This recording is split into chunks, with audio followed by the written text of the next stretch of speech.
7 থেকে 8 বার আমি বেগম খালেদা জিয়ার সাথে সামনাসামনি কথা বলার সৌভাগ্য আমার হয়েছে। এত শান্ত, এত সুশৃঙ্খল, এত যুক্তি এবং এত বেশি স্নেহ ভালোবাসা, নিজের ছেলের মতো ভাইয়ের মতো দলের সামনের লোকগুলোকে তিনি কিভাবে মানে রেখেছেন, এটা আপনার কল্পনা করাটাই অবান্তর।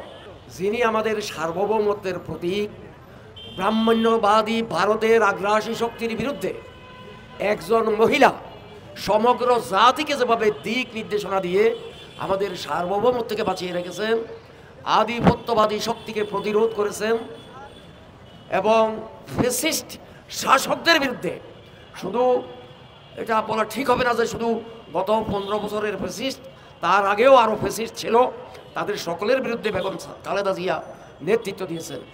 তিনি বাংলাদেশের নেত্রী, আমি এটা মানব না।